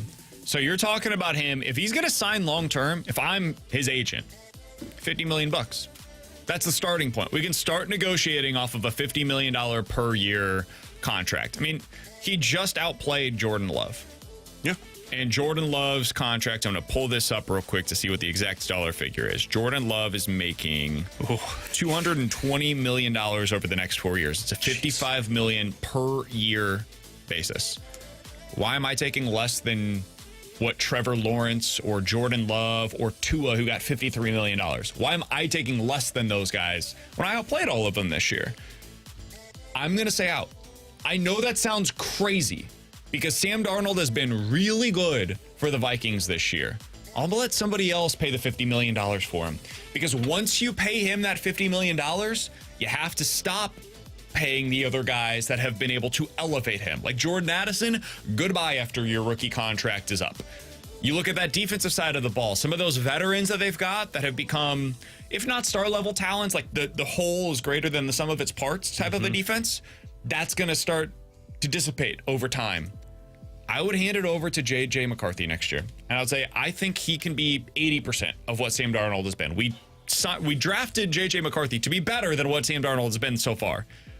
Can he be 80% of that next year? I think so. The hard part is what that does to the locker room, and you just never know what that ends up becoming. But I would say no, I'm out. I would not re-sign Sam Darnold, money, as crazy as that sounds right now. And that is solely because O'Connell is your head coach. If we're talking about another leader in place, I'm not sure that I do that. Yeah.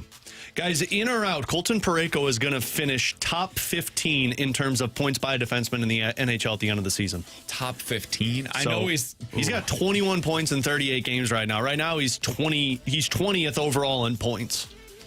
I'm going to say out because I'm going to continue to be the skeptic on this. the more he does it, though, the harder it becomes for me to be skeptical of it. He's putting together a very good season for the Blues this season. I was talking to Cam about this last night. Cam was filling in for Joey on the broadcast. And, I mean, Cam, of course, has seen all of Colton Parayko's career when he came in as a rookie. And Cam and I were talking about, man, I wonder if the next, 3 to 4 years is the best we see of Colton Parayko. He was great when he was younger, had his back issues, but last year to this year and now, because you've got solidified guys who could play on the left side with him, whether it's Fowler or Broberg, and you might see the best part of Colton Parayko over the next 3 years because you also got a coach who emphasizes him getting involved in the rush offensively. I'm out, regrettably, and that's not because I have any joy in actually saying that, but rather because in order to get to that top 15 mark, Parayko basically, he's on pace for 45. He's never topped 35 in a single campaign, and he does so many other things, obviously, for you on the ice that it's kind of irrelevant for me, but you love to see as much. You just don't quite see it happening. Yeah. All right. What do you got for us today? All right, guys, let's do it. Today marks the 40th birthday, actually, of one LeBron James. Now, whether the King or MJ is your GOAT, you can't deny that James, he's continuing to do things that just absolutely defy the age continuum there. The Lakers, they're mediocre again, but in or out, LeBron, right now, there are not 10 players you would take in the NBA today more so than LeBron James. He's still a top 10 guy. Like as he stands now? Right now. Not talking about the future, right here, right now. I'm taking Jokic number 1 over him. Taking Giannis. I'd probably take Wemby. I'd take Giannis. SGA. I'd take Steph. SGA. I'd take... You take Steph over him? I would not today. I would take Steph. Probably take Shea. I guess you have to take Tatum over him. I would definitely take Tatum. Devin Booker, Durant. The latter falls out for me. Booker, no. No Booker. Durant, no. Did you take Embiid? No. I'll take LeBron. Man, Embiid's winning more. Giannis. I definitely take Giannis. For sure. I think Did you take Dame? No. No. I'd take Luka over him. Oh, yeah, Luka. I'd probably take Ant over him. Yeah, it's probably in that 10 range. I think he probably falls like at 11 or 12. Yeah, it's probably right around that 10 range. So I'll say in. I'll say I'm in on the back half of the top 10. Brunson is up there as well. Jalen Brunson is a legit superstar at this point. That's a good point. In for me still for the remainder of the season and next year. Do you guys realize if he is able to get through 23 seasons, that would eclipse Vince Carter as well for the greatest number of seasons all time in the NBA. It's ridiculous. And it's a little different than the way that Vince Carter did. I know Carter that. started as a superstar in the NBA. It was honestly kind of a remarkable transition. By the end of his career, he was a 3-and-D player. I've got one more in me. Go ahead. Oh, sorry. I thought you meant you had one more in or out. Yeah. Vince kept saying, I can play 12 minutes a night, shoot a few threes for you. That'll work. It'll Put me on the bench. Give me a couple mil, and I'll be fine. Him and Ray Allen. Ray Allen has had a very similar silky smooth career trajectory because he started out as this guy that was like a rise above the rim, super athletic, and then by the end of his career, he's just this sharpshooter. He was Jesus. Fun player. All right, 314-399-9646 is the Air Comfort Service text line for in or out. You give us a scenario. We will tell you if we are in or out on BK and Ferrario. From the 314, guys, in or out, Doug Armstrong will make a franchise-altering and roster-altering move this offseason to acquire a star. I'm going to say out because I don't know who's going to be available. Mitch Marner's going to be signing free agency, and the Blues aren't going to be throwing money at that. If you're thinking of Mikko Rantanen, Blues won't be throwing money at that even if he gets there. And I don't know. I mean, I know people are still holding out hope Brady Tkachuk wants to be traded. I don't think he's going to want out because Ottawa's winning right now. So I'm going to say out. I don't know if the star caliber player that people are talking about is going to be available this offseason. And frankly, they'll view that as let's keep Snuggerud and Dvorsky, see what they are. And then by next trade deadline, if we're still not in that position, then we go out and make that move. Yeah, I agree with you, Alex. I'm out as well because I just don't think that is the trajectory in which the organization is heading. We've touched upon it. You know that net front presence is desperately needed, but to go out in this offseason and acquire a star, it would have to be all or nothing, and I don't think that that's Army's philosophy in the here and now. In or out, winner of the Ohio State versus Oregon game will win the college football playoff this year. I'm going to say in. I think those are the two best teams. Yeah, I agree. I think it's Oregon, and I think Oregon's just going to just wipe the field away and just go straight to it. I think it's going to be really close, this game between Oregon and Ohio State. I'm really excited for that one, but I do think that the winner of that game will go on to win. I think somebody from that side of the bracket, it'll be Texas, Ohio State, or Oregon. One of those three will win it, but if I have to specify two, I'd go Oregon and Ohio State being the two most likely.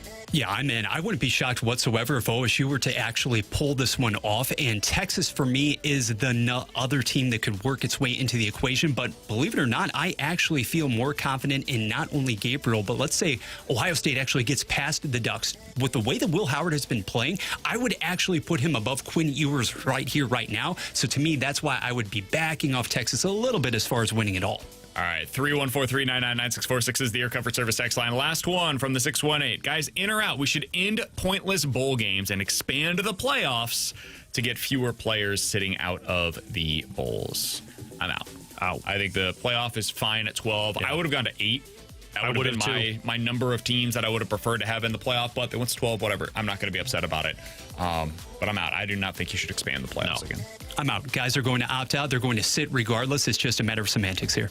All right, coming up in about 15 minutes, we'll hit the BK and Ferrario Rewind, put a bow on this thing. We have pregame coverage for Mizzou versus Iowa beginning at 1 o'clock. You'll be able to hear that game in its entirety starting at 1:30 right here on 101 ESPN. Fastlane is off today, but we will be off a little bit early as well for Music City Bowl pregame coverage. Coming up next, some NFL quick hitters here on 101 ESPN. The Blues season is in full swing, and you can tune in this Friday from 11 a.m. to 2 p.m. to hear BK and Ferrario live from the ENB Granite Studio at the Centene Community Ice Center. Brought to you by Bud Light for the fans on game day, and by ENB Granite, Bernie Federko's only choice for granite countertops, cabinets, and flooring.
can now watch 101 ESPN live on our Air Alliance Team Studio Cams. Catch every show live on our YouTube channel or at 101ESPN.com. 101 ESPN Studio Cams. Presented by the Air Alliance Team Heating and Cooling. Getting the job done quickly, correctly, 100% of the time.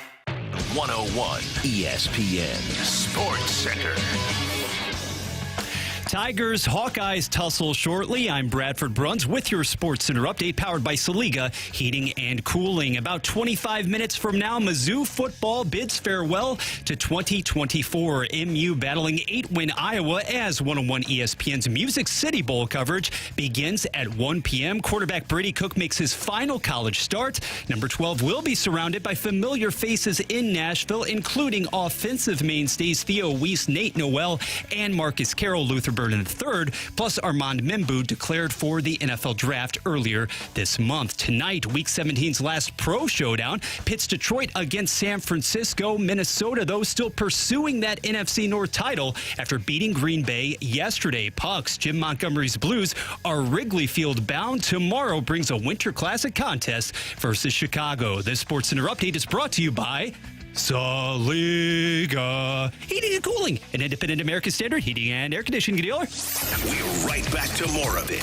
It's BK and Ferrario, live from the Car Shield studio on 101 ESPN.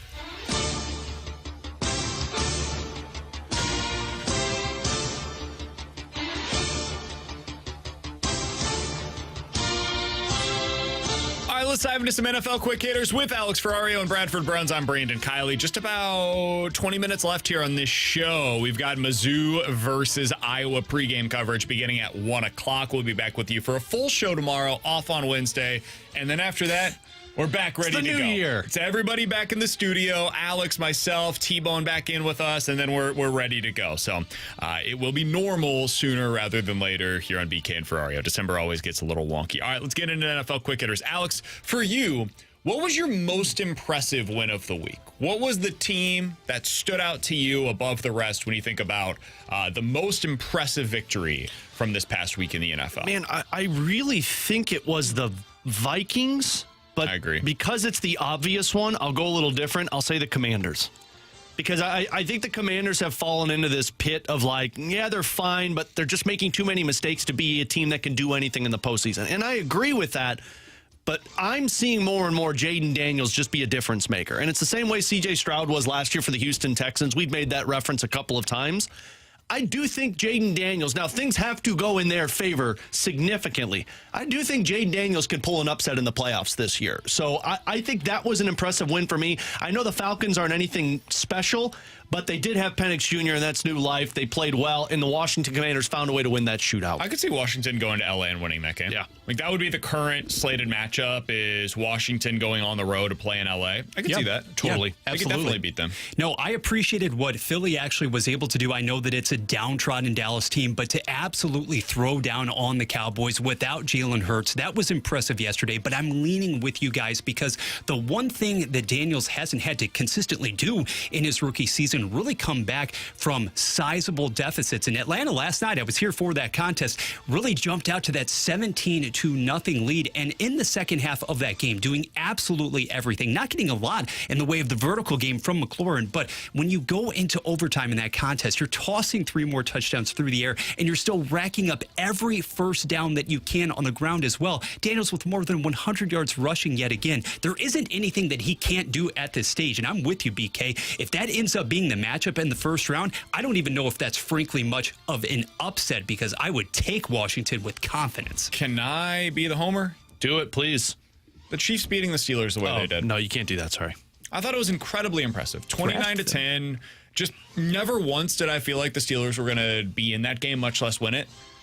They took care of business. They had one last game. They played 3 games at 11 days. They were without Chris Jones, their best defensive player, and looked great defensively against the Steelers. George Pickens had one big catch, but otherwise was invisible for the vast majority of the day. Chiefs now get to sit all of their starters next week against the Broncos, which will effectively kick out the Bengals from the playoffs because the Broncos will likely win that football game. And their starters, a lot of whom have played basically a season's worth of football in the postseason over the last few years, They will get 3.5 weeks of rest prior to their first game in the playoffs. This weekend could not have gone any better for the Kansas City Chiefs. The Ravens now are the 3 seed. That means that if they win in the first round, they will go to Buffalo instead of coming to Kansas City. The Chiefs win against the Steelers, which means that they get to rest their starters in the final week of the regular season. Couldn't have gone any better. Their win against the Steelers, to me, was the most impressive. All right, Alex, you had a really good caveat on the most impressive win of the week. There's an obvious one. It was the Vikings. Yeah. We talked about that ad nauseum today. Team with the most disappointing loss of the week was also obvious. We brought that up earlier. What are you doing, Colts? What are you doing? This is embarrassing. And honestly, what are you doing, Giants? You can't win that game. You have to throw that game. It reminds me of the Texans a few years ago. Now, it worked out for them, but when Lovie Smith was in his final game of the regular season, he ends up winning, costing them the number 1 overall selection.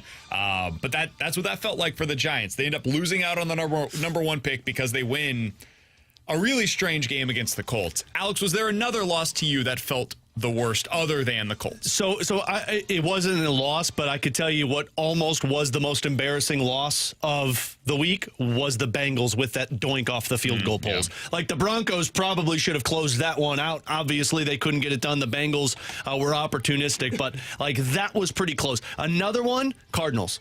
Yeah, I was going to bring it up. You can't score 9 points when you're like still fighting for a playoff spot. Like Kyler. Yeah. Every week with this, we've talked about it so many different times where you watch him for half of the game and you're watching his big time plays. You're like, man, one of the best quarterbacks in the league. Like, makes some of the throws that he makes or the plays that he makes on a scramble drill are like, oh, there's 3 players in the world that could do what Kyler Murray just did. And then for the rest of the game, you watch just in pure befuddlement of like, dude, on that final throw of the game, just get a little touch. Yep. A little touch. You score the touchdown in there, and then boom, you're like still in the playoff mix. Yep. Instead, he screws it up, and once again, honestly, the NFC West had an embarrassing week because like the Rams won, but should have probably put up a little more points against the Cardinals. Right. Yeah, and then the Seahawks. Like, I get it. It was bad area. It was bad atmosphere. The rain, Chicago, but you can't put 6 points up against that team. Yeah, the Bears. What are we doing, man? They need help. They kept showing the camera shot of Ryan Poles in the press box, and it's like, this guy's got to go. Yeah, you got to get rid of him. He's got to go. Like this has been a disastrous of a season that should have been momentum building for a Chicago Bears team. You brought up a few of the ones that I wanted to talk about. Sorry, I talked about all of them. The Texans. Yeah. Scoring 2 points is somehow even more embarrassing than getting shut out. And that's what happened. Oh, yeah. That was mine. That's 31-2. Yeah. The Texans are... Remember last year how the Eagles fell apart? Yep. And we all knew going into the playoffs, I don't care who they're playing against, they will lose that game. I feel that way about the Texans. The Texans are done. Like, their season will continue into a playoff game. And they will be roundly eliminated regardless of who they go up against. I will pick the Steelers against them. I would pick whoever that 5 seed is. They will, I truly believe, beat the Texans in that first round. It's why the Chargers should be playing hard next week. If the Steelers lose, the Chargers should be gunning for that because they can beat the Texans in that first round and they would potentially get up to that 5 seed. So I think everybody's going to be gunning to take on the Houston Texans. Houston would be the number 1 team out of every team in the postseason. Yes, including the NFC South winner. That would be the one that I would be least concerned about. I think they will be the worst team in the postseason this year. What is up with CJ Stroud? The decision making, he has regressed. It's very hard to explain. It's not just because of the absence of a Tank Dell. It's been that way for the better part of the second half of the season. And even though it's just a 2-game losing streak, it feels so much more listless than that. All right. Alex, if you could choose your team to represent the final spot in the AFC, who you going with? The Broncos, the Dolphins, or the Bengals? Just from a pure entertainment perspective. Oh, Bengals. You still want them? Yeah, I want the Bengals. I regardless of how bad their defense is, and it's bad, they can't get a stop. I would love to see a Bengals team that everybody is doubting and an offense that's dynamic. Because what I'm learning about Cincinnati, on top of your just abysmal defense, if I am a 1-score game, the Bengals have an opportunity to drive down the field. Like T. Higgins was a beast last week or this past week. That's a team that I think, out of pure entertainment factor, I would love to see them in. I don't want to see anything that has to do with the Miami Dolphins in the postseason. I don't think they deserve it, and frankly, it's not enjoyable for me. Oh, you don't want to see Tyler Huntley maybe get another encore performance there? God, no. Denver all season long, with all due respect to Bo Nix, with all due respect to the turnaround in year 2 by Sean Payton, it hasn't done anything for me. I want to see Cincinnati. It is that roller coaster ride. You never know what to expect. Get one game in there, just see what happens. One last ride for Higgins with that club as well, because he's not coming back next season. We're all on the same page, Cincinnati. I actually think the Broncos are a pretty good story, though. I've enjoyed watching Bo Nix. I think he's a pretty good player. Their defense is very good. I wouldn't give them any chance against the Bills, but I would love to see Cincinnati against Josh Allen in that first round. That'd be a lot of fun to watch. Real quick, where does T. Higgins go? I'm bringing him back. I'm bringing him back too, but if you can't bring him back. Is it weird that I'd love to see him go to Buffalo? I mean, it'd be great. I don't know that they'll be able to do it money-wise. Yeah. If you're thinking, like, when wide receivers become available, generally speaking, the best bet is to put them with a rookie contract quarterback. Yeah. So if you're going by that perspective, the Panthers shell out. I was going to say the Panthers shell out. I mean, it'd be wild if Minnesota shelled out and said, let's bring in another one. But yeah, they're already tight with money. Would make a lot of sense. Washington, you could see maybe they have their duo the way that they have right now in Cincinnati. That would be the way to do it, I would imagine, if you're maybe Washington. New York, the Giants. With your quarterback. The Giants, you've got Malik Neighbors. Now we're going to get a big guy on the other side, go up and get a guy, and now if you're the Patriots, do you try? Get Cam Ward. Yeah, because if you're going to get Travis Hunter, you go get T. Higgins, and now you've got 2 dudes for Drake May next year. Stay in the division. Why not the Jets? Goodbye, Garrett Wilson. Hello, T. Higgins. God, please don't go to the Jets. Please don't go to the Jets. Houston maybe as a replacement for Tank Diggs. Oh, Diggs, yeah. Those would be the teams that would immediately come to mind for me. Honestly, Denver would be a really interesting spot for him. Yeah. With Bo Nix, he's given his guys a chance to go up and get it, so that would be another one. T. Higgins has just been fun to watch this year, so I hope he goes somewhere where you actually see... Chargers. Chargers is another good one. He's not on a rookie-level contract, but that would be a great fit. And they need that. They need more offense. Yeah, that'd be a really, really good fit for him. All right, that's what we've got for you today. Yeah, one more. Would you rather see the Bucs or the Falcons? Bucs. Bucs for sure. And the Bucs as well. Although this Baker story's been great. It has, but I'll tell you, Penix Jr. has been fun to watch. He's made a couple of plays. He looks like he did. And you've got 2 playmakers in terms of he and Bijan Robinson that would be entertaining, but Baker's just a dog in those playoffs. With Alex and Bradford on BK. Coming up next, we'll put a bow on this thing with the BK and Ferrario Rewind. Tonight, it's Monday Night Football, 49ers and Lions. Pregame at 6:30, kickoff at 7:15. Your destination for the NFL in St. Louis is 101 ESPN.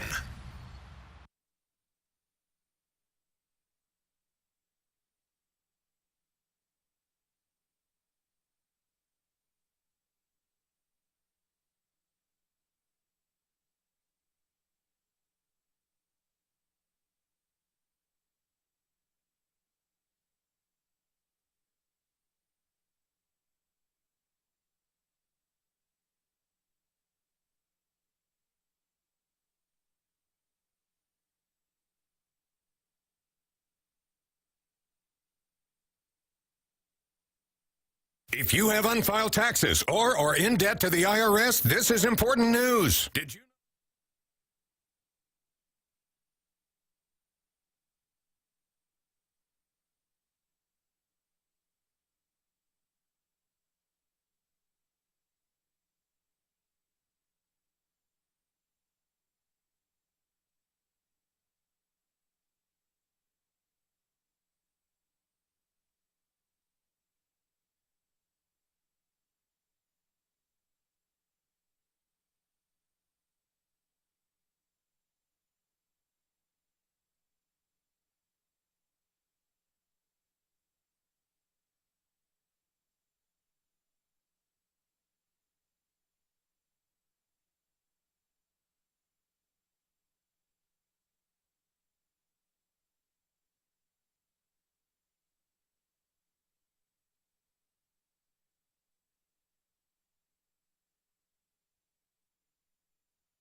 is exactly where you want to be listening to us. It's BK and Ferrario, live from the Car Shield studio on 101 ESPN.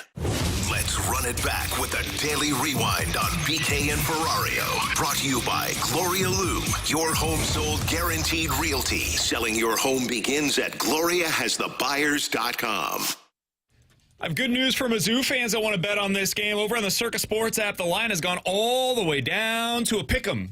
So if you're a Mizzou fan, you want to take Missouri, you don't even have to worry about the points. You can just pick Missouri outright. You can bet on them over there on the Circa Sports app in the state of Illinois. God, right it's going to be such a boring game. If you guys have missed anything from today's show, be sure to check it out on the podcast page, 101ESPN.com, and the free 101 ESPN app is where you go to find it. It's all presented by Dobbs Tire and Auto Centers. Alex, coming up here in just about 5 minutes or so, we'll have the pregame coverage for the Music City Bowl between Missouri and Iowa. This is a game that is not expected to have a whole lot of points. Over-under set at 40 right now over in Vegas. That sounds about right to me. I wouldn't expect there to be a ton of points.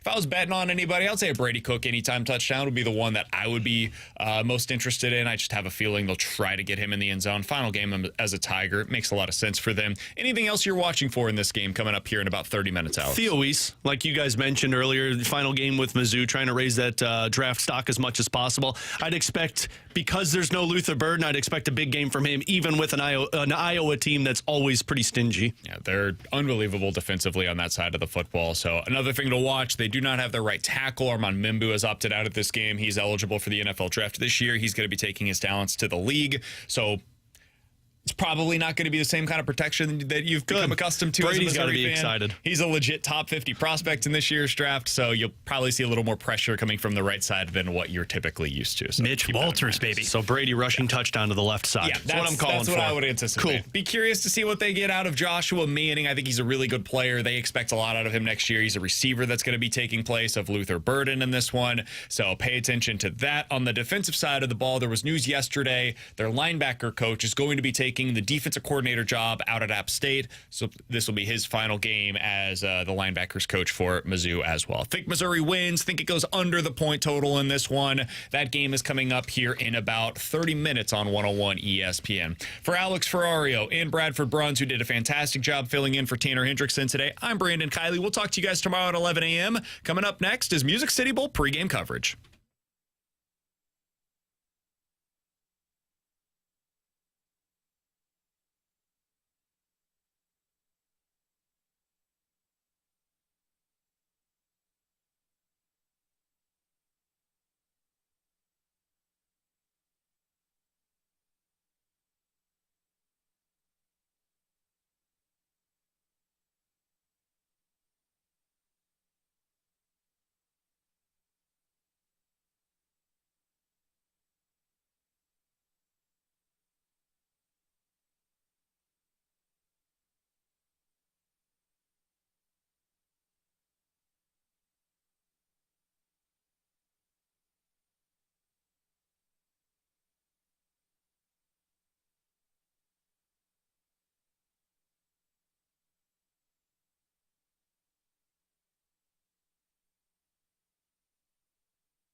coming, throws quickly, and intercepted at the 35-yard line. Throws deep down the far side, outside the numbers. Caught at the 5 and into the end zone. The kick is up. It is on its way.